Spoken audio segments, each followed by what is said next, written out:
Please go ahead. Thank you.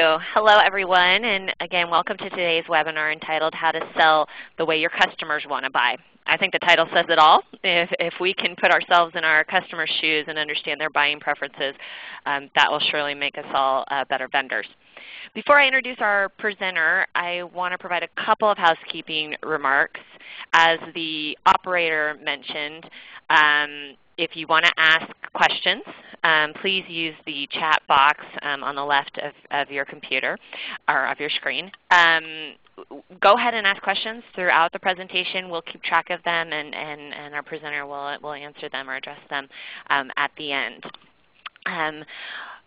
And then next, I just wanted to highlight, if you haven't seen, about 2 weeks ago, SIA released its second annual Vision from the Top publication featuring interviews with our member company CEOs and large business unit leaders.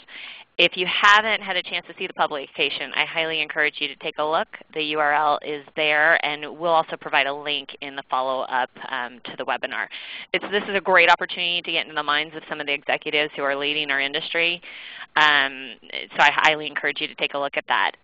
Also, just to let the audience know that this presentation, again, is being recorded. The slides will be made available to everybody in a follow-up, and the recording link will also be made available. So without further ado, I would like to introduce our presenter today. Kristen is a well-recognized revenue coach and author, and she's going to talk you through a method for re-engineering your current sales to create new sales and do so in quantity. So Kristen, I'll turn it over to you. Thank you so much. Great to be here. I just noticed my font went from one font to another, but we'll just get through it. I don't think there'll be a problem as we go ahead. So very glad to be here today. We are going to talk about how to sell the way your customers want to buy, which is pretty important right now because buyers have truly changed the way they buy. And even just recently, the last 6 months or so, I've noticed a massive shift. So we really need to stay on top of that, and there's some major changes going on in marketing and selling overall. So we're going to cover all of that today, and we are going to have questions at the end. I'm going to try to finish about 45 minutes after the hour, and hopefully we'll have plenty of time for questions after that. So first we're going to talk about you and what's happening with you. And what is happening with you is that you are being affected by this massive shift in buyer behavior. Everyone's being affected by it. And you're also being bombarded by distractions, techniques everybody's trying to master, and platforms such as social media. Of course, that's been the really big shift for everyone. And one of the problems with it is just because you know the tool and you understand how the tool works doesn't mean you're going to be effective with it if you're not keeping in sync with exactly how your customers are using the tool. So we're going to be talking about that. A lot of companies are finding it tougher to make sales. And at the same time, you're in the middle of this massive shift from traditional apps to mobile apps and cloud computing and everything else. I've been sort of on the bleeding edge of technology for, golly, a long time now, years and years, over 40 years now, and continue to just stay right on the edge. And I've just seen these peaks and valleys so many times, so many shifts. Obviously, all of the new things are here to stay. Obviously, mobile's definitely not a fad. Cloud's not a fad. Social media is not a fad. So all of these things are coming at once and really having an effect, not just on sales and marketing, but how you price your product and just all of the things that go with products and services. So it's a confusing time for folks. I just want to talk, whoops, went ahead a little too much there, hang on. All right, so I am a revenue coach. I teach CEOs and entrepreneurs and everybody who works for them how to make more money by understanding what the customer wants to buy, which is never what companies think, and how they want to buy it. So I've actually gotten to the point in my career now where I am able to do whatever is necessary to help CEOs grow their companies once we figure out what's wrong. Now I'm going to give you tools today so that you can do the same thing. Turns out there's actually an easy method, a very simple method. The only thing you have to do is actually do it. But if you do it, you will stay in sync with what your customers need and want from you, and you'll be able to direct the company to make those changes, whatever level you are on. So if you're the CEO, obviously you'll just turn around and start working on things. If you're at the VP or management level or mid-level management, whatever level you are at, if you actually do these things, it puts you in a position to really be able to help your company do the right thing and be more customer-centric. The tools that we have to find these things out are fairly simple. Once we do find them out, we can make changes as needed, and that includes everything from processes to systems, politics, psychology, management, whatever is needed to make those changes. Now let's talk about your customers. That's why we're all here. So they really have changed the way they buy. And as I mentioned, even in the last 6 months, I've seen a massive change. I'll just give you one example. For years now, I've been asking people, I should tell you that I interview customers for my clients constantly. So I'm always talking to customers of all sorts of products. I've been in the high-tech industry a long time, but once the web came out in '94, I pretty much branched out into a lot of other areas, travel, health, retail. So I've just worked in all industries now, and worked with all types of buyers, B2C and B2B. And last summer, I saw a massive shift. And the shift was that before then, I would ask people, what was the beginning of your buying process? And they would always say, well, I went to Google and typed in these phrases and started my search. About, I don't know, July, August of last year, they started saying something different. And what they said was, I go to my buddies. And their buddies are now people on LinkedIn in discussion groups. They're people that they've met at conferences or virtual webinar types of things like this, discussion groups. What's happened is customers have been able to find each other, people like me. And they are going out and finding those folks, and they are asking them, when they're ready to go out and start a search for some new CRM system or whatever it is, they will get in touch with those folks and say, I'm thinking of buying X. You know, what's your short list? What's been your experience with that sort of thing? And then they get a short list, and then they go to those websites and learn what they can, and read reviews if that's available. And then they use what they learn there to go to Google and do some more due diligence and searching. So Google is now the third thing on their list, not the first thing on their list. And what has happened is customers have created their own communities, and I'm calling them recommendation engines, so communities of customer recommendation engines. Now, when you think of this as a seller, yes, we kind of know this is happening. When you think of it as a buyer, though, you realize how strong this has become. If you go to Amazon to buy something, first you make sure you're on the right page, and then you immediately zoom down to the reviews or click on the review link. You don't even bother reading the carefully crafted marketing copy. And I've been writing copy a long time, so this kind of hurts, but they're not reading our copy anymore. They're going first to the reviews. And they're finding out what other customers have said about the product or service. And what they read there will determine what they do next.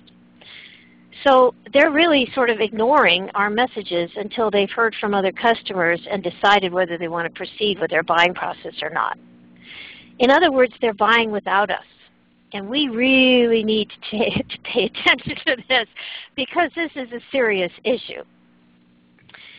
So the evolution, obviously, as we've all known and seen, is that first we sent information out to them, you know, back in the cave age or whatever we call it, the old days. Back in the day, we used to send stuff to them.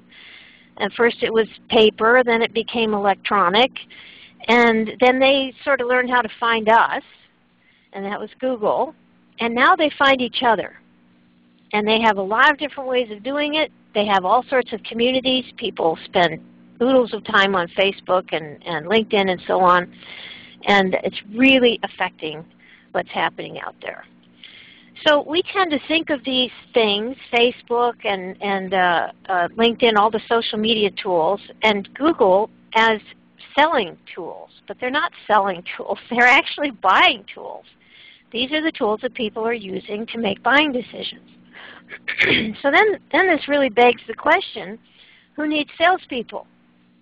If you talk to customers, they're really happy to avoid salespeople and ignore marketing copy. And I know, again, this is a very hard pill to swallow. I've been selling myself for years. It's kind of awful to think of ourselves as being irrelevant.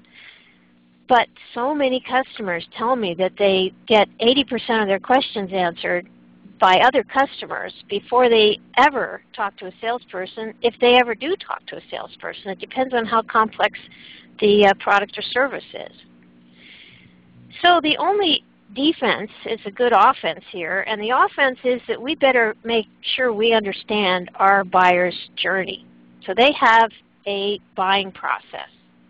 There are a lot of people now calling it the buyer's journey. I think that's sort of a strange term because people don't actually set off on a buying journey. That's not how they think of it. They just need something and they want to buy it.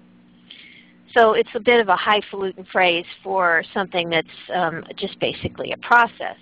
What is the process? The process is that they're asking certain questions in a certain order. And if you map out that order, you can support that at every single step. So I'm going to teach you how to do that today. First, find out what they're asking, and then be able to map it out. If you answer their questions, the questions they actually have, which are not often the ones that we think they have, which is why FAQs are often disappointing, and you answer them to their satisfaction better than any other vendor, they're going to buy from you. If you try to guess, which is what everyone does, it doesn't work. Now again, if you take off your marketing and selling hat and put on your buying hat, you realize how often this happens and how sad it can be. For example, one of my favorite examples is if you go into, let's say, an office supply store. Let's look at a retail situation for a second. You go into an office supply store, and let's say you're looking at a shredder. And you're looking to buy a shredder, and you're looking at all the shredders, and you have a question. The question is like, in my case, I have gone through many shredders in my life, and I've discovered the hard way by taking them apart that the mechanism inside, the design of the mechanism, the teeth that do the shredding, actually determines if the shredder will last or not. And the one I have now, I think I put a Post-it on it somewhere that, let's see, I think it was 2007 that I bought it. And they used to last once a year. So I actually got to the point where I knew that I wasn't going to buy a shredder unless it had a certain kind of teeth. So they don't show that on the box. They don't mention it. They don't talk about it. They don't show diagrams. So you go into an office supply store, which is kind of rare. I now buy everything on Amazon. But let's say I did that. And then you can't find the answer. So then you ask the salesperson who comes over. And this is after you've looked at all the boxes now. And he picks up one of the boxes and starts to read the copy to you out loud. This is rude and happens frequently, and it's very, I mean, it's just totally, you just want to leave there as fast as you can. So these are the kinds of experiences that have made people hesitant to believe anything that salespeople say or to pay much attention to all of the things that marketers and sellers are saying, and they're just going back and talking to each other. However, if you do answer their questions properly, they will stick with you. They'll be so glad that somebody's figured this out that they'll stick with you and they'll buy from you. One of the things I talk about in my book, Roadmap to Revenue, is the buying process, and that there are 4 types of products and services in the world based on the amount of scrutiny that the customer applies to the purchase. And if you look at this and study it for just a moment, you will know exactly where you fit on this, which is very helpful because it will keep you from making some classic mistakes. So light scrutiny products, people see it and buy it. they're cheap, they're trinkets, they're impulse purchases, it's the candy bar at the checkout counter.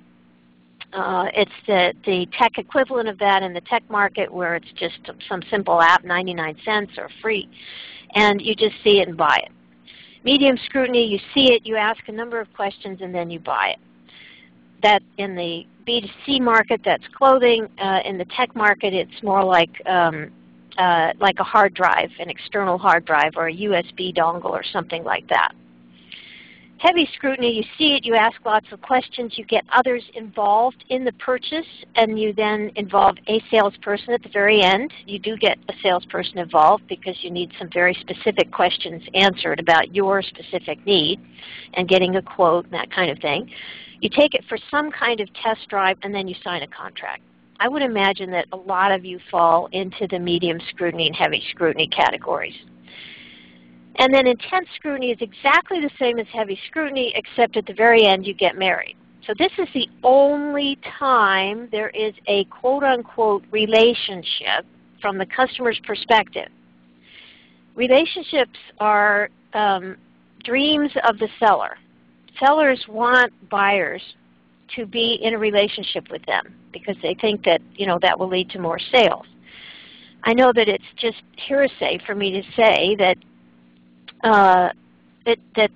relationships don't matter to buyers, but they don't. If you screw up, they leave. It's that simple. So just this whole idea of relationship marketing always bothered me because if you sell a light scrutiny product, you don't need to do a newsletter on teaching people how to chew gum. They don't need it. And yet I was seeing so many companies do that kind of thing. It was really wasteful. And worse, if they were selling a heavy or intense scrutiny product or service, they were trying to sell it as if it were a light scrutiny product or service. And that's the equivalent of saying, hi, my name is Joe, will you marry me? No self-respecting woman is going to do anything other than just scream and run away. So really, it's understanding this about your product or service automatically gets you into a much better space in terms of how you market and sell and what you need to do. One of the reasons it's important to understand this is that if you're selling a light scrutiny product, you have to put a lot of emphasis into awareness. A lot of your budget has to be about awareness, getting as many people knowing about it or getting it available to them. Like you have to be the candy bar at the checkout counter in order to sell it. So there's a lot of emphasis on sort of broadcasting your message and distribution. On the other hand, if you're selling a very high-end, intense scrutiny or heavy scrutiny product or service, it's more, you've got a smaller market, but you have to be able to answer all those questions that they have as they go and not lose them in that long selling or buying process. So all of this has led me to believe and start talking to people and helping my clients with the idea that maybe we don't need salespeople. Maybe we need what I'm calling buyer support reps, which are much like customer support reps, except they're for before the sale, not after it. So if you're selling a very technical software product, for example, and I have a lot of clients who do that, we're now putting a lot more emphasis and hiring people who really come from the product management or the technical side of the house, who just happen to be also good with human beings and good on the phone and that kind of thing, and really helping to answer the customer's very specific questions and in-depth technical questions as early as possible in the selling process. Because again, remember, by the time they come to you, I'm just reading looking at one of the questions. By the time they come to you, they really have a lot of their answers already gotten from the various sources. So they really only have some very specific questions. And we will address all the questions at the end, just letting you know. I'm just seeing them pop up. So what do buyers really want from sellers? This is a very important question. And the answer is they want honest answers. This is so basic, but it's really true. And one of the first questions they have is, who are you? And I can't tell you how many companies, especially those who should absolutely have this, are not putting their top executives, their pictures, in their About section. If your About section does not have pictures of your executives, you get an F, because from the buyer's perspective, every C-level executive that I've spoken with in my interviews, when I ask them, what's the first thing you do when one of your VPs or whoever is recommending something to you, and then you go to, you say, okay, these are your top 3 companies that you're telling me I should pay attention to. These are the 3 products you're thinking of buying. So I'm the C-level executive, and now what do? I go to the About page of every one of those vendors. And I look to see who the people are who are running the company so I can figure out if I can trust them or not with my business. Your executives have to be there, and videos are even better. But geez, please at least put pictures up. So they want to know who you are. They want to know what you can do that no one else can do as it is relevant to them. And let me just say that when I first start working with companies, they always tell me what their version of reality is. They tell me these are the top 10 things that are important to our customers. And it always makes sense. I'm always like, okay, yeah, that makes sense. And then I go out and I interview their customers. And the list is always different. I mean, always different. So their priorities different. There are items on one list that aren't on the other list. Things that the company is super proud of because they were hard to do have absolutely no impact on customers. And one of the examples of that, by the way, is something I call industry baseline promises. So boats are supposed to float, airplanes are supposed to fly, food's not supposed to poison you, that kind of thing. There are a lot of things in the tech market. For example, I had a company that was making software for companies that sell, it was field service companies. So anybody who had a technician in the field would use this software to run their business. And they were so proud, my client was so proud of the fact that they integrated so elegantly with QuickBooks. Well, it turns out that was an industry baseline promise. Yes, the elegance was, okay, fine, that's very nice, but everybody assumed that all of those companies, like my client, interacted beautifully with QuickBooks. So they really weren't concerned about that. Didn't even get on their radar screen. What they loved about this particular company, as it turned out, was when they entered data once, like when they first started talking to a customer and they entered their address and name and so on, that data automatically was populated everywhere else. So if you went to do an invoice for that client, there was their data. If you went to do directions for the technicians who were going to the client's house, there were the directions. So people were super excited about that, and we actually changed the name of the company from Pioneer Interactive, which wasn't a great name, to Field One Systems. So it was number 1 in your field, enter the data in the field once, and so on, and their sales shot up. I don't know, I remember it's 40% the first year or something. It was massive. So this is what they're looking for. They want honest answers to questions. They want to know what others have thought of you. And the biggest question that no tech company ever answers that they all want to know is what's going to happen to me after I buy.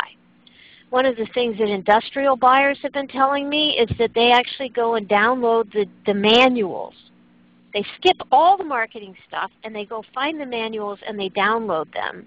And that's how they find out what's going to happen to me after I buy, because it tells them how easy it's going to be to install it, to use it, to get service, and that kind of thing. I'm going to give you just a couple of examples. Here's an example of an honest answer. I'm not going to dwell on these because you can download it if you wish. But, you know, Amazon is a perfect example of a company that does a great job, from Bezos on down, answering customer questions and dealing with tough issues. Here's another one. Tony Shea from Zappos. Absolute classic damage control issue here, where their customers' credit cards were, or not all of the credit card information, but a lot of other information was stolen off of their servers. He immediately got out there. He immediately wrote an email that was made public to all of the employees and basically said, look, we're going to get everybody, we're going to actually shut down the phones, because even if 5% of our customers talk to us in one day, we're going to have 1 million phone calls and it's going to crash our system. So we're going to shut down the phones. Everybody in the company is going to work on this problem. I mean, he just went into massive, appropriate, take care of this mode. And it just blew over because he took care of it. It's honesty in action. Another one of my favorite companies, I've known Sam Decker a long time. He's a very bright guy. He used to be the CMO at Bazaarvoice, and then he started Mass Relevance some time ago. But here's a great example of a wonderful About page. Here's the leaders. Here are the people. You get to see who they are and read something about them, and it's really helpful. Now, why are honest answers so important to people? Well, the answer is they're really trying to avoid the dreaded whiteboard syndrome. One of the things I did in my career is I spent a number of years as a rent-a-VP. So I would go in and turn around marketing or sales or product management departments in fairly large companies. And one of the things I noticed, coming from a sort of a serial entrepreneur background into the corporate world, is that the day I started that job and became a part of the leadership team, I was given a little whiteboard, sort of a virtual, invisible whiteboard that was hung around my neck. And if I made a mistake, I got a black mark on that whiteboard.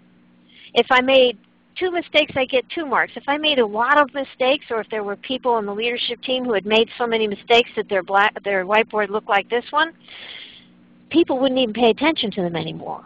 I mean, they'd make a suggestion, everybody would roll their eyes and say, yeah, Bob always says that, right. So one of the things that the B2B buyer wants to do is avoid any black marks on that whiteboard. And that's what they meant years ago when they used to say nobody ever got fired for buying IBM, is that you were avoiding corporate embarrassment. That is the biggest driver of sales in the corporate world. People just don't realize it. Nobody understands it. Nobody deals with it. And yet it is the #1 reason why somebody will or will not buy from you.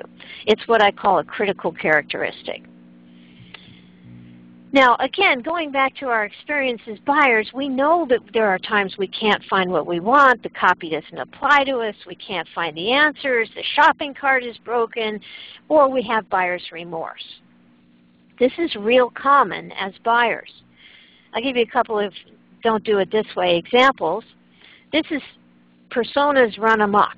So this is a company has silos.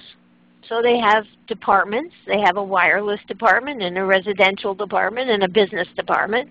And they've built these personas based on this.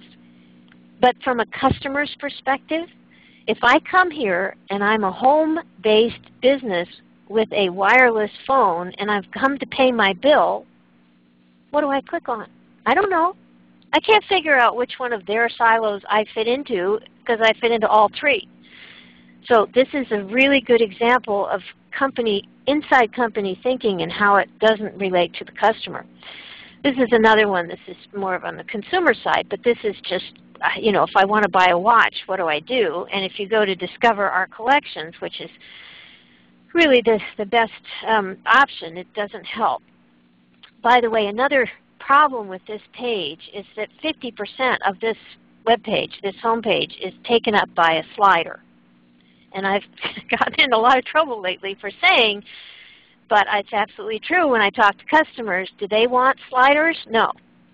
Nobody's going to sit there with their cigar and their drink and put their feet up and say, oh, I wonder what's going to slide next. This is so exciting. That's not why they come to websites. They come to websites to learn something and click and get something done quickly. So this whole slider thing is really just web designers who are throwing tantrums on our websites because they lost Flash. They couldn't do Flash. Everybody got rid of that. That was good that they got rid of it. It's like having clowns in the foyer of a store where we really don't want clouds in the way when you're trying to shop. So they got rid of Flash, but instead of it now they're doing these sliders. It's just a complete waste of homepage space. You want clickable areas. Here's an example of companies doing it right. And by the way, they're great software company. I interviewed the CEO recently. This CEO actually interviewed 100 of his own customers. He's an absolutely awesome guy. And the name of the company is Compendium. They are a content management software. I have no vested interest, by the way, in anything I recommend. I don't do that sort of thing. I'm totally unbiased in all of this. But I'm just very excited about Compendium. It's a content management system. It's worth looking at. But they're very customer focused. Another good customer-focused example is Sprout Social, which is a good dashboard for the social media side. Their only downfall so far is they're not linked into Google+, but everything else makes it super easy to run your whole social media campaigns. And yet another good one is Lucidchart, the fastest, easiest diagrams I've ever done. And again, all of these companies are customer-centric. Even their Weightscreen is useful because it tells you what you can do with the product. So why is it so difficult for companies to be customer-centric? That's sort of an age-old question, but we need to look at it. One of the problems is that customers are just not allowed. They're just not in there. We spend all of our days working with each other and talking to each other, and we really don't spend any time talking to customers. We also spend too much time looking at misleading sources of data. So the problem with listening to salespeople and what they hear from customers is when you put on your buyer hat and you think about it, nobody ever tells a salesperson what they're really thinking while they're buying. They will tell you the truth after they buy, which is why I end up interviewing current customers, and I'm going to teach you that in a second. Social media gives you little snippets of insight, and yes, if you do something wrong, you're going to hear about it, but it doesn't talk to you about the buying process and how to reverse engineer that and figure it out. Focus groups have their own problems. Thankfully, people aren't doing them much anymore, but they really aren't a good way to find out what your customers think as a group. And then surveys are really just our misconceptions and our assumptions. That list that's incorrect turned into a survey and looking for some confirmation, and very often customers don't find their real wishes reflected in those surveys. And then of course the third-party research people are not uncovering the perceptions of your customers, your products, your salespeople, and even your customers. So there's a happy ending to all of this, and that's why I'm here. That's what I live for, is to give you this happy ending. I'm trying to help people, as many people in the business world as possible, get this and do it, because anybody can do it. Simple. I don't make any money outside of you just maybe buying the book and learning how to do it. But other than that, it's really up to you. It's something you can do. So I'm going to teach you how to do it. So here's what customers have taught me. Thousands and thousands of interviews for clients, hundreds of clients. Here's the deal. You can actually reverse engineer your current sales and create new sales and quantity based on what you've learned. So your current customers are going to teach you how to sell to new customers if you ask them the right questions in the right way, and then you have to actually act on what they tell you. But what it does is it takes the guesswork out of marketing and selling. Instead of experimenting and doing A/B testing and all of that stuff, you can still do A/B testing after you do this, but you'll at least be in the right neighborhood. So this is just the absolute, works every time, works in every industry. And I have to tell you, I did not do the book. I did not make this public until I had tested it so thoroughly in all the different industries that I knew it would work for anybody who actually did it. So why do we talk to current customers? Well, because first of all, they've experienced you. They actually have concepts about and ideas and insights that will really help you. I've never found any current customer to not have data about things that you're doing right or wrong. They know what others think about you because they talked about you with others. They know what your competition says about you because they heard the pitches of those salespeople. But even more importantly, they have a vested interest in your success. They really do want you to succeed because they've now invested in you and they want you to be around when they have a problem or they want to buy more. So they really do want to be helpful. I've never had to bribe anybody. I get on the phone, I interview them. They're happy to help me. So they really can help you, and they will tell you what will make you more successful. So think about it this way. If you had just bought something, let's say you bought a house or a car or a new software package, and you went through that grueling process of figuring out the right one and testing it out and doing all of that, if somebody called you afterwards, after you've been up and running for a month or so, you would have plenty to say, and you'd be happy to tell somebody your story. So this is the Roadmap to Revenue method. I just call it that because, you know, I needed a nice catchy name, but this is how it all works out. It is really a roadmap. If you follow this, you will get to the happy ending. It comes in 3 parts. The part first is discovery. You absolutely must do your detective work before you can start taking action. Then you'll be debating internally about what to do once you've got the data, and then you will deploy, and you'll actually put this all to work. So let's talk about discovery first. The first thing you want to do is you want to interview your current customers by phone. So it's very easy. Most companies have customer lists. If, by the way, you're selling through third parties, you can still find a way to get those customer lists. And if your own salespeople say, no, I don't want you talking to my customers, this is one of those times when you have to stand your ground and say, well, hang on a second. Let's say, for example, you're the marketing person. What you need to say back to the salesperson is, I'm sorry, but I'm talking to your customers all day on your behalf. So if I do this better, don't you think it would be a really good idea for me to know who I'm writing to? So this is the big secret here. You will actually be writing to people you actually have talked to. It's really life-changing. Every single copywriter I've trained, and I've trained hundreds of them all over the world for companies from IBM on down, they're still using my guidelines, as far as I know, to write all of their marketing pieces. The copywriters that I've trained, once they start doing this, it literally changes their life. They cannot believe how much more relevant, exciting, wonderful, perfect, on target they can be having this data. So you interview current customers by phone. You ask open-ended questions. I'm going to tell you what they are. You record and transcribe. And then you anonymize their responses. And this is great because you can tell them at the beginning of the conversation that that's what you're going to do. And then they talk freely because they know you're going to keep your promise. Then you break them into categories. And what happens is top management then gets the truth without the source. So they can't be biased and say, oh, that guy always says that, or dismiss any of the comments. And then you're going to analyze, summarize, and recommend. Now, in the book, I basically say, look, you can make these calls yourself. I will say that since I wrote the book, I actually did this whole process for myself, for me getting better at selling the book and the method. And I did discover, I had somebody else make the calls, and I did discover it really does make a big difference to have another person make the calls.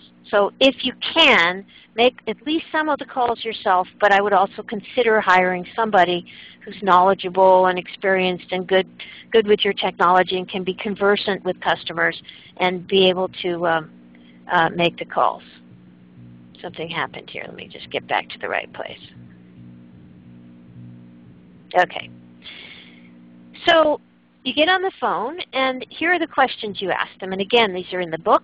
There's a Kindle version and Kindle and all ebook versions on Amazon, so on. But the printed version, by the way, is a little more nicely formatted, a little easier to use in some ways. So either way will work. But the questions are in there. And I have tweaked these questions over the years. So how do you feel about our product or service? What was your buying process? I asked, are our prices fair? Before I put the F word in there, they wouldn't give me a profit margin. They wouldn't include a profit margin in their answer.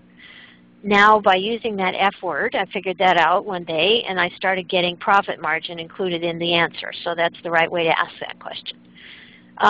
Knowing what your biggest problem or challenge is, it teaches you what your opportunities are. We'll talk about that in a minute. The trends they see. And I love this question. If you were the CEO of our company tomorrow, what's the first thing you would fix? Get absolutely brilliant answers to that question. And then what did you type into Google when you first started searching, and how would you refine it? Now that tells you what you know, what your weblogs won't tell you, because your weblogs tell you what they got, what phrases they used after they had tweaked their terms. And at the very end, over the last few years, I've been asking anything I should have asked you that I didn't ask, and I get great answers to that question too. They either sum up what they've said, or they tell me, well, actually, let me just, they've been thinking about it in the 45 minutes or an hour you've been talking, and they give you some new idea that they hadn't thought of at first. So here's what you're going to learn with these simple phone calls. This is so easy. You just make some phone calls. You find out why they bought, how they bought, including who was involved and what their issues were, and most importantly, you find out what their questions were, how you satisfied those questions so you can reverse engineer your sale, and then what they now tell others, what they typed into Google, as I mentioned. And all of your opportunities come out of your trends and challenges. You'll find out what your competitors' weaknesses are. And then we really come down to it now. What should you be saying and how should you be saying it? It will be very specific, and it will be very different from the marketing speak that almost all tech companies use. I mean, you can take 20 software company websites, take off the logo, and the words are exactly the same. You'll be more productive, you'll be more efficient, we're the world's leading whatever. Customers are just completely over that kind of copy, and you really have to get past that and start talking specifically, and your customers will tell you what to say. More importantly, at the C level, which is where I tend to work, you're going to find out what's broken and what needs to be fixed. You're going to analyze, summarize, do all of this. I'm not going to go into detail here, but you're going to end up creating reports, one of them with the transcriptions and another one with a summary and recommendations. And this really helps focus the management team on what they should be doing. Then you have a brainstorming and planning meeting. This is the debate section. I'm going a little bit fast here to give you some time for questions, so bear with me. But again, these will all be available for you. Somebody is asking if the number of questions are so small. Let me just tell you, for a new product or service, or even for an existing one, here's the beauty of this method. I get bankable trends by the 5th call. Now, I'm really good at this. I've been doing it a long time. So I've been telling people it's actually by the 7th call, because just to give a little wiggle room. But honestly, by the 7th call, so you only have to talk to 7 customers of a given type, and you're going to get the bankable trends. I've talked to way more than that for companies who insisted on it. Siemens once hired me and literally forced me to talk to 40 customers, so I started trying to test concepts on them and give them their money's worth. But basically, I really did keep hearing the same big items. The big, they're real good at this, but they're not so good at that, came out in those calls. So we'll address some of those. The barriers to the sale in your debate section, your debate session, I should say, in the brainstorming and planning meeting, you're going to discuss what the barriers to the sale are and how to remove them. And you will have found out what those are. Even for the customers who make it all the way through the buying process, they will tell you where they got bored or they got hung up or things got sticky. And then you're going to have the data to build the promise. Now, I have this saying about branding that's been quoted millions of times, and it's this, that branding is the promise that you make. Your brand is the promise that you keep. And you keep it with these 5 Ps. What I found in most companies is the product and service is fairly competitive. If the original CEO is there, the passion and the policies are okay, assuming he's not a jerk, and I don't work with jerks, so usually my clients are fine on that. The people are usually pretty good, and where I see most companies break their promises is in their processes. There are only a few process-centric companies in the world. Amazon.com is one of them. FedEx is another. Those are the companies that have really succeeded because of their processes. So there's always a lot of work that can be done there for improvements in customer experience. Once you've agreed on that promise, then you're going to create copy that's relevant and specific, and then you're going to agree on what you're going to be doing. And that leads us to the third phase, which is you're going to map out their buying process, you're going to build an action plan, and then you're going to stay on the road. We'll talk about that. So as you remember, I was talking about this buying process scrutiny spectrum. So let's just look now at a buying process map for an intense scrutiny product. This is the kind of map that you would be building. Now notice that this will unite sales and marketing. So you're going to agree together in a room who's involved, like a C-level person, an IT person, and the user, for example, for a software program. What their questions and concerns were, the answers that satisfied them, and then now that we know this, now we know the tools and channels that we're going to use to properly approach these people. And we know which tools and channels they use because they told us.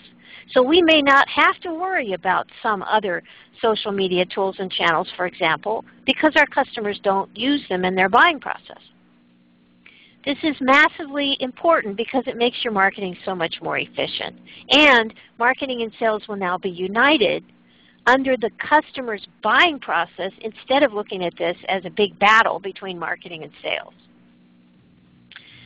And lastly, we're going to have an action plan. You're going to figure out how to promote, what you'll fix. You're going to do classic project management, and you're literally going to build a marketing machine. You're going to map it out, you're going to manage it, and you're going to continually improve it. And again, all of this is talked about in the book. I threw in a review here. This was actually Dan Filstra, who's the guy who was the originator of, one of the founders, co-founders of the company that sold VisiCalc, which was the original spreadsheet long before Excel. He's been around the software industry a long time. But I wanted you to note at the bottom that his basic idea is, look, this is well worth doing. You just have to act on it. That's the main thing. You've got to do this, okay? If you don't do it, you're not going to benefit from it. So last slide, or second to last is just a thank you slide. So this is really the last slide, and it's all about the fact that you can turn your company into a customer-centric organization that's driven by their needs. You can find out what they need specifically, so everything you do is relevant. You can start making it easier for them to find you and buy from you.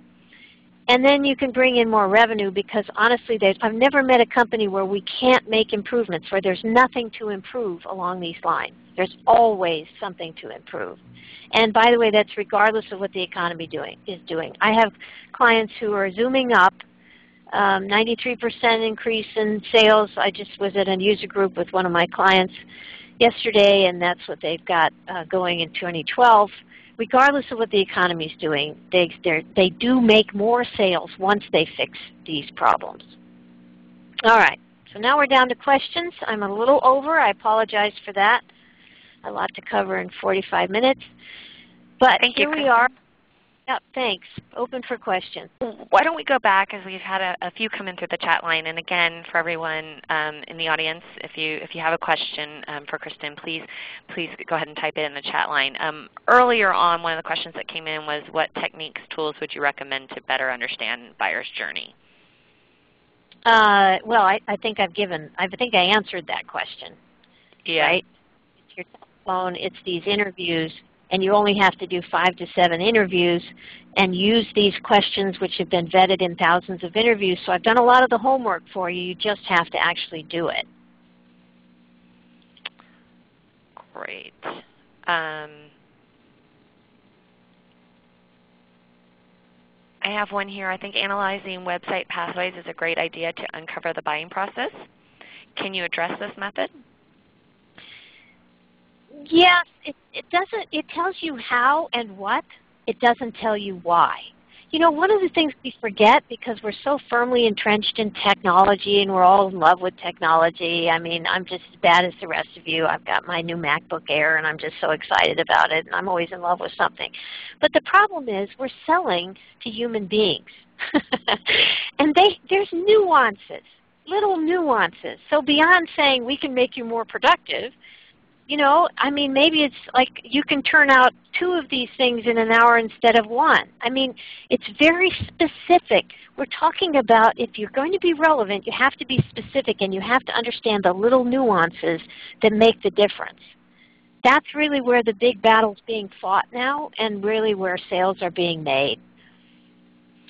So what do you, this is a question for myself actually then, how do you, what are your thoughts on the booming business intelligence market right now?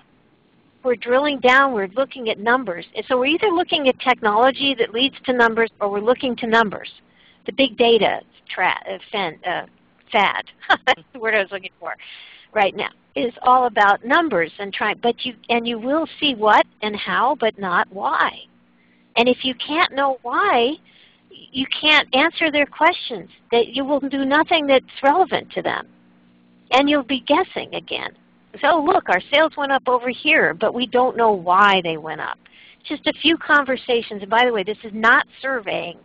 You are not just checking off things. You're actually having an intelligent conversation with another human being who's telling you what they felt and what they saw. And I mean, it's an amazing discovery process. I always get off the phone just thinking, wow, that was so amazing. Look what I've learned now.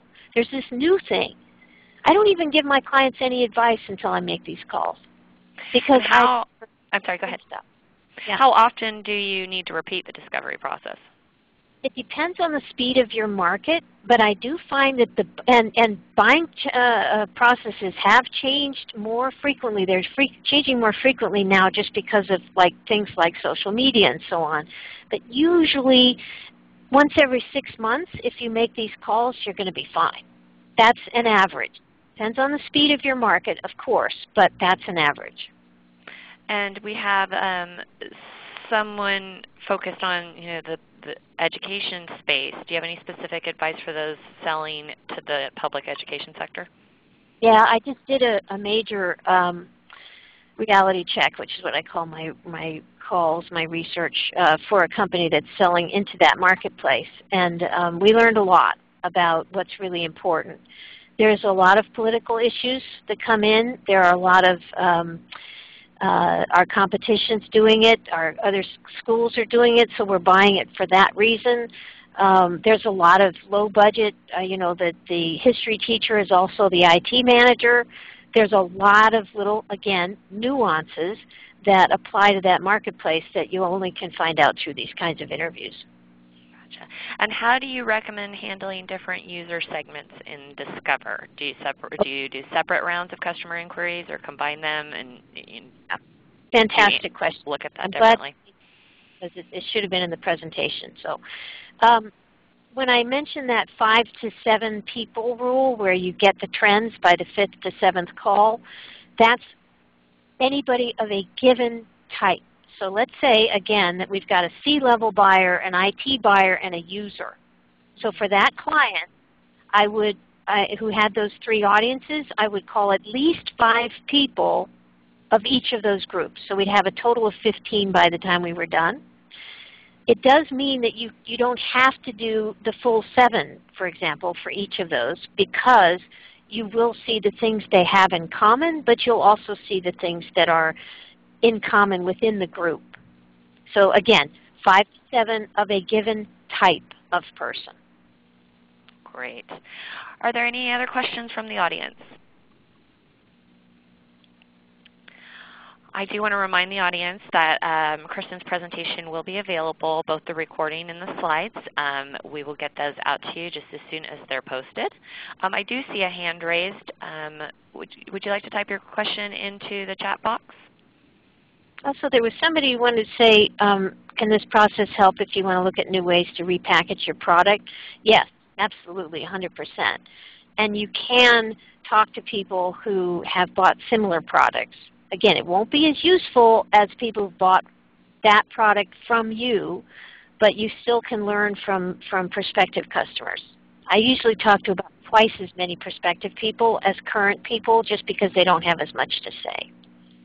Okay, and any suggestion on how to apply this information when you are a startup and have very limited customer base? Yeah, I mentioned that. I think I addressed that a little bit during the presentation. Again, because we're only talking 5 to 7 customers, usually people have at least that many beta customers. And so honestly, that's enough to get this trend. Obviously, if you don't have any customers, yes, you would have to go to prospective customers, but you're not going to get the same depth of data as you will with anyone who's had experience with your product or service. And another question came in on on average, how long is a typical sales cycle that you see? Go back to that chart that I showed, light, medium, heavy, and intense. That will determine how long your sales cycle or buying cycle is. So if it's light, it could be seconds or minutes. If it's medium, it's minutes to hours. If it's heavy, it's hours, weeks, months. And if it's intense, it's months, I should say weeks, months, or years even. Now, are there examples of other companies that have implemented buyer support rep? Yeah, Apple Store is a good example. I saw that question earlier. There are a lot of industrial companies who have someone like that. My husband buys a lot of industrial equipment. One of the things he does is he'll call, and if they have a receptionist, he'll say, I have a technical question, which gets him past the salesperson and into that, what turned out to be exactly that type of person, a buyer support rep who's technical and understands and takes the time and really is helpful on the phone. So a lot of industrial companies are doing that. I would say a lot of the system integrators are actually buyer support reps in a lot of ways because they're fairly agnostic about what the customer buys. So those are good examples. What if your current customer is not the original purchaser, but they are now in that position? Are you able to gather the needed information? Yes, you can still learn a lot about how they might buy it, what they need, what their needs are, but you'll have to rejigger the questions a little bit, obviously, based on what the difference is. So that's sort of a logic question. If you think it through, you'll figure it out. Great. Well, Kristen, on behalf of SIA and our audience here, thank you very much. We are at the top of the hour, so I want to be conscious of everybody's time. And again, we'll make sure that everyone registered for the event gets a copy of the recording and the slides. So thank you. Great. Thanks, everyone. Thanks so much.